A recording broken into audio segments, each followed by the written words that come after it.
वो महाराज जी कुछ खाता कुछ ये नहीं खाते पर समाधि का मतलब क्या होता है? आत्मा निकल के भाग गई, शरीर रह गया यहीं, वो होती है समाधि। अब वो शरीर यहीं रह गया और आत्मा निकल गई। आत्मा निकल गई अब वो आत्मा वो तो शरीर वहीं का वहीं पड़ा है और वो आत्मा कुत्ता बन के घूम रही है बाहर। वो तो जैसे कर्म करनी है वो तो ऊंचे ऊंचे तब नहीं बोलते। क्या समाधि का क्या मतलब हुआ? समाधि का मतलब समाधि हुआ है सही शरीर जाएगा बहना का कुछ भी लगा। समाधि का मतलब ये होता है कि समाधि लेंगे, ब्रह्म ने ऐसा रूल बना रखा है। तो मतलब ये लगे जैसे इनको पूछते ये हम देखिए ये हमने देखेगा ये हमने कभी नहीं देखे ये समाधि ये तो है ही किसी कसम से। जैसे आप बता रहे हैं ये कुरान में ये किताब में दिखा रहे हैं ये किसी किस्म से एक समाधि तो है। ये जो पुस्तक है ना, दिखा रहे हैं ये जो पुस्तक है ये गुरु जी की लिखी हुई पुस्तक है। गुरु जी की लिखी हुई तो और मैं आपको वही बताऊँ, सुन लो, मैं आपको ये जो पुस्तक है ब्रह्मा विष्णु महेश की उत्पत्ति कैसे हुई, इनका मरण क्यों होता है, और जो समाधि की बात है, समाधि का मतलब आप कहते हो कि वैष्णो देवी है, विष्णु देवी है, मैं वही तो कह रहा हूँ ये समाधि हो गई काइंड ऑफ। आप ये कह रहे हो मतलब ये मतलब जैसे दिखा रहे हैं आप ये ब्रह्मा ये विष्णु ये महेश इनकी मतलब ये तो हमने देखे नहीं आपने देखे ना हमने देखे फिर हमने को कर देखा देखे नहीं कर रही है ना दुनिया, हाँ कर रही है ना, तो यही तो पहचानना है। क्या कर काल है, काल भगवान का है, उसके पास है बुद्धि का। इसके पीछे काल है, काल भगवान है। अगर इसकी बुद्धि करनी पड़ेगी बात किसी कितना दुख ही ना रहेगा तो सारी बात सारी जिंदगी हम दुखी दुख ही नहीं रहते हैं। रहेगी, करनी पड़ेगी। हम भगवान के पीछे क्यों जाते हैं? हम भगवान के पीछे इसलिए जाते हैं जो हमें दुख मिल रहे हैं उनसे हमें छुटकारा मिल रहा है, इसीलिए जाते हैं ना।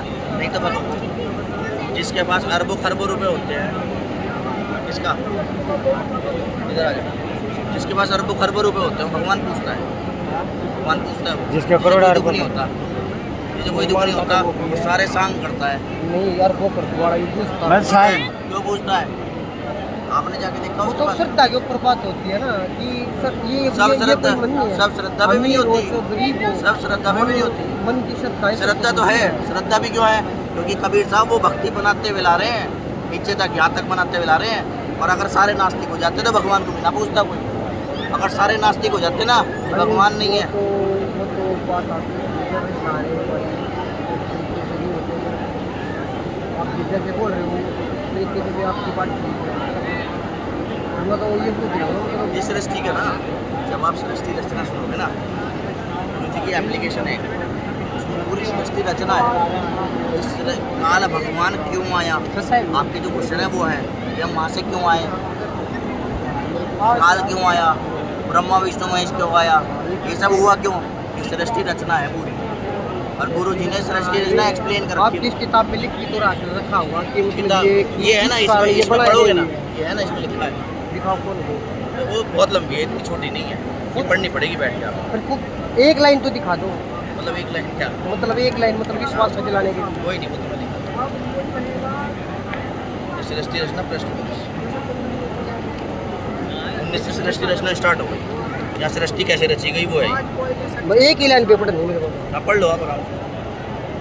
जोर से बोल दे भाई पढ़ ले। पूर्ण ब्रह्म क्या है, यहाँ से पूर्ण ब्रह्म की बात आ गई। सूक्ष्म भेद के निष्कर्ष रूप सृष्टि रचना का वर्णन। प्रभु प्रेमी आत्मा प्रथम बार नव सृष्टि की रचना को पढ़ेंगे तो ऐसा लगेगा जैसे दंत कथा हो, मतलब ऐसा लगेगा जैसे हवा में बातें हो रही हो, हमें ऐसा लगेगा। मतलब कहने का है कि जैसे हम झूठ कह रहे हो ऐसा लगेगा। और दंत कथा हो, परंतु सर्व पवित्र सदग्रंथों के प्रमाणों के पढ़कर दांत तले उंगली दबाएंगे। अब क्या है, मैं आपसे एक चीज़ पूछता हूँ, आप एक चीज़ बताओ। हम तो दूसरे बाहर के ऊपर की बात छोड़ देते हैं। हाँ अमेरिका गए हो कभी? देखा कभी? कैसे पता अमेरिका है अमेरिका? वो तो जाने वालों को पता, देखने वालों को पता है। ऐसी उन लोगों तक लोग हो क्या है, तो उन्होंने आके अपनी वाणियाँ लिपिबद्ध कराई। समझ रहे हो आप इस बात को? जो उन लोगों तक होके आए हैं जिन्हें भगवान प्रमाण दिखा के लाए हैं कि ये लोग है, यहाँ पे जाने के बाद जन्म मृत्यु नहीं होती, भक्ति करके आना पड़ता है, भक्ति करेगा तब आएगा। जो उन लोगों ने ये वाणियाँ लिपिबद्ध करी है तो वो तो आपकी बात है, भक्ति में शक्ति होती है, हम कद मना करते हैं भक्ति में शक्ति होती है, भक्ति में शक्ति तो होती है, किसी की भी कर लो भक्ति में शक्ति होती है। नहीं किसी के भगत जी, अब मैटर ये है कि किसी की भी भक्ति करने का रीज़न क्या है। दुनिया हनुमान जी की भक्ति करती है कुछ मैंने कोई नहीं हुई सारों मतलब थोड़ा वो विश्वास सा है कि रामचरितमानस देना जरा। मैं- हनुमान जी की भक्ति करती है दुनिया, करती है ना। हनुमान जी खुद कहते हैं मेरी भक्ति मत करो, पर दुनिया करती है। अब अपनी मन मर्जी करने वालों का कोई वो थोड़ी ना है, अपनी तो मन मर्जी करते रहो, धक्के खा रहे हैं खाते रहो। बाप अपने बेटे को समझाता है कि बाहर मत जाइए, अब वो बाहर जाएगा कोविड है, लॉकडाउन लगा हुआ है, पुलिस लट मारेगी। बेटा गया जी ऐसे कैसे मारेगी, घर से निकल जाएगा पिट के आएगा तब समझ में आ जाएगी। तो हम ऐसे करके कई बार ठोकर खा चुके हैं और असंख्य जन्मों तक खा चुके हैं। पर उन असंख्य जन्मों में जो असंख्य जन्मों तक हम ठोकर खा चुके हैं, आपको अपना पिछला जन्म याद है? क्यों नहीं याद है? वो इसलिए याद नहीं है जिसके लोक में हम रहते हैं, वो मैं याद नहीं रखने देना चाहता। अगर आपको याद हो गया आपका पिछला जन्म या हमारा पिछला जन्म, कि मान लो मैं पिछले जन्म में गधा था या कुत्ता था और मेरी कितनी दुर्गति हुई थी, तो मैं क्या करूँगा, इस जन्म में भक्ति करके पार जाऊँगा, भगवान देखूँगा कि भाई मुझे नहीं आना अब अगले जन्म में, यही सोचूंगा ना मैं। पर हमें पिछला जन्म ये याद ही नहीं रहने देता। याद रहने दे तो हम भगवान को याद रखें कि भगवान कौन है। अब यहाँ पे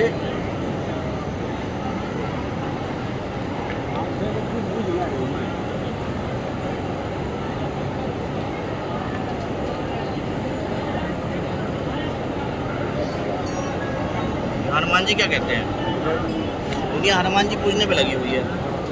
भला कहिए मैं ही कौन सा बड़ा कुलीन हूँ, जाति का चंचल वानर हूँ और सब प्रकार से नीच हूँ। प्रातः काल जो हम लोग बंदरों का नाम ले ले उसे पूरे दिन भोजन भी ना मिले, और दुनिया हनुमान जी पूज रही है। ये हनुमान जी कह रहे हैं, हनुमान जी ने कहा हे वैष्णो जी सुनिए, प्रभु किसी प्रकार की रीति है, सब पर सदा ही प्रेम किया करते हैं। फिर यहाँ पे ये बताते हैं, पर ये तो हमारी दुनिया मानती है ना रामचरितमानस। कहाँ मानती है दुनिया रामचरितमानस? जब पढ़ेगा तभी तो मानेगा, जब पढ़ेगा ही नहीं तो मानेगा कैसे? और जब उसने पढ़ी नहीं तो वो हनुमान जी पूज रही है। हनुमान जी तो भगत थे राम जी के, और दुनिया हनुमान जी पूज रही है। मैं किसी की भक्ति कर रहा हूँ, मुझे पता है कि वो परमात्मा है, और दुनिया मुझे मेरी देखा देखी मुझे पूजने लगे तो पार हो जाएगी? हो ही नहीं सकती। मेरे पास कुछ है ही नहीं तो मैं कैसे पार कर दूंगा? होना भी तो चाहिए। तो अब हमें उस लोक में जाने के लिए क्या है, जब हमें ये पता चल जाएगा कि उस लोक में जाने के बाद हम जीवन मरण में नहीं आएंगे, वहाँ पे जरा और मरण नहीं है। जरा मतलब बुढ़ापा और मरण मतलब मरना नहीं है। वहाँ जाने के बाद हम अब की बार जब जाएंगे तो हमारी आयु स्थिर हो जाएगी, 20-21 साल के लड़के की तरह जैसे होती है। उसके बाद ना हमारी आयु बढ़ेगी और हमारी स्थिर हो जाएगी वहाँ पर। तो वहाँ पे जरा और मरण नहीं है, बुढ़ापा और मरण नहीं है। यहाँ पे बुढ़ा हो जाएगा, इतने कष्ट होंगे। अभी तो हम जवान हैं, अभी तो हमें क्या लग रहा है कुछ नहीं है, पर जब हमारी आयु 60 वर्ष हो जाएगी, 70 वर्ष हो जाएगी, जब कुछ करने लायक नहीं रहे, जीतता ही नहीं, 30-40 जीते ही नहीं ना। 40-45 50 में हालत बुरी हो जाती है लोगों की, यहाँ दर्द है और वहाँ दर्द है। तो ये सुख है, यहाँ पे हमें सुख लग रहा है, ये तो दुख है। इससे बचना है और फिर मर जाएंगे। फिर पीछे रहेगी मेरा कुनबा रह गया। कौन सा कुनबा रह गया? जो गया गया, पता नहीं कहाँ जन्म लेगा। तो हमारा कोई कुनबा नहीं है यहाँ। तो हमें यहाँ से निकल के ऐसी जगह जाना है जहाँ पे हमारा जन्म मरण ना है। उसके लिए भक्ति चाहिए। उस लोग को पहचानना पहले बड़ा ज़रूरी है। उसके लिए आपको सृष्टि रचना सुननी पड़ेगी, जो कि इस पुस्तक में भी है कि ब्रह्मा विष्णु जी कैसे उत्पन्न हुए। विष्णु पुराण पढ़ोगे तो बोलेंगे विष्णु बड़ा है, शिव पुराण पढ़ोगे तो बोलेंगे शिव बड़ा है। कौन बड़ा है फिर? है ना?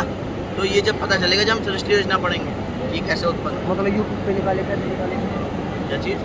जैसे आप बता रहे हैं, क्या चीज़? जो आप बता रहे हैं, क्या चीज़? सृष्टि रचना कह रहे हो क्या? सृष्टि रचना सृष्टि रचना तो मैंने आपको दिखाई थी। 20 नंबर।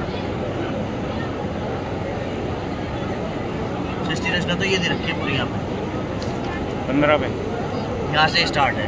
सबसे पहले हमें ये जानना पड़ेगा कि पूर्ण ब्रह्म कौन है, फिर उसके बाद हमें पर ब्रह्म जानना पड़ेगा। फिर हमें ब्रह्म जानना पड़ेगा, फिर ब्रह्मा कौन है ब्रह्म जानना पड़ेगा, फिर ब्रह्मा कौन है ये जानना पड़ेगा। तो ये सबके बारे में लाइन बारी से हमें चलना पड़ेगा। हम जब एक सिरे से नहीं चलेंगे तो हमें समझ में नहीं आएगी, सही हम ये उलझते रहेंगे, थोड़ा का काम है। चलो ठीक है ना। इस पुस्तक को ले जाओ, पढ़ो थोड़ा इसको, इस पुस्तक को ले जाओ, पढ़ लो। कोई नहीं, वो तो यूट्यूब पे भी देख लेंगे।